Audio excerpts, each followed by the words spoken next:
Hey everyone, I hope you all are doing very well. Someone asked me a question. When something bad happens to somebody and we know that it's always on their nature, they are thinking about it a lot of times, but eventually there comes a point where they are ready to let it go. But somewhere there is a guilt that if they let this go, like something that troubled them for so many years, there is a guilt where they don't want to let the past go. They feel guilty of letting go. So, why does that happen, and how do we let go that guilt? So, I think, guys, this struggle is coming from misunderstanding that is something either unpleasant or terrible that one may encounter in one's life. It can just happen to anybody in so many different ways. If it happens, people think they must forget it. No, you should never forget it. If something terrible happens to you, you should never forget it. I repeat, you should never. Because if you forget it, you may walk into it again. But we must know the difference between what is memory and what is living. You are living. Memory is a dead memory. You are supposed to use it as a wisdom to see such things don't happen to you in your life. But it's a fact that most people, what happened 10 years ago, they still suffer.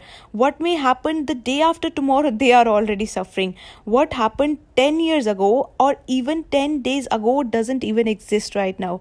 What may happen the day after tomorrow doesn't even exist right now. Does it? No. You are safely essentially to something that doesn't even exist. If you are suffering something that doesn't even exist, on some level it means insanity, isn't it? I know this may sound very cruel to you, right? But see, you are carrying your pains like a baggage. Don't do that. When something bad happens to us, something hurts us, we can either become wise or wounded. This is a choice we have. Either we can become wise with or we can become wounded with it. Life is just a certain amount of time. It's ticking away. It's going away from all of us. So in this where we have time to carry every experience like a wound, no, this is must your become your wisdom. If terrible things happen to you, you must become wiser than others sooner than others, isn't it? But unfortunately most people choose to become wounded simply because in our systems of education we have done nothing about the nature of human mind. We are busy studying frogs, cockroaches, trees, chemistry, physics, and everything. No attention to the nature of this one. So we don't know how to use our faculties. The greatest faculties that you have right now as a human being is you have a vivid sense of memory of everything that happened. You can remember it as if it is alive right now. There is an archive in your mind which can replay to whole video you want. But this has become a problem. You started suffering the old movies, and there is a fantastic sense of imagination. So you already suffered tomorrow, which is yet to come. This is basically because we have not taught our children and people in the world how to employ our faculties, how to use our memory, how to use our imagination, how to experience life right now, how to sharpen the experience. Now the whole world is happening between these three dimensions: memory, present experience, and imagination. We called it Trikala, three dimension of time.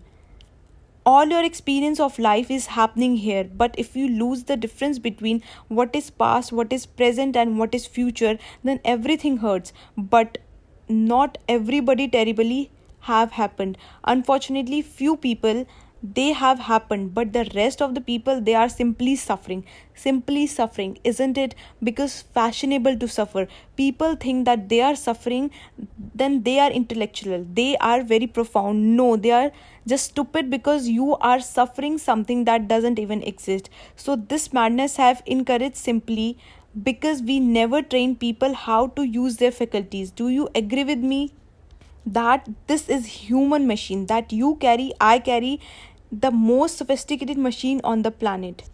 If you do not understand the nature of what it is, how will you put this into use? This is consuming your intelligence is consuming you. You can call it stress, anxiety, pain, suffering, whatever. Essentially your intelligence is turned against you. This is the reality is. If your intelligence was working for you, taking instructions from you, you would keep yourself blissed, wouldn't you? Your intelligence is turned against you. Why? As your intelligence turns against you, that's what you need to look, not about carrying these stupid things that have happened which should not have happened as baggages in your life.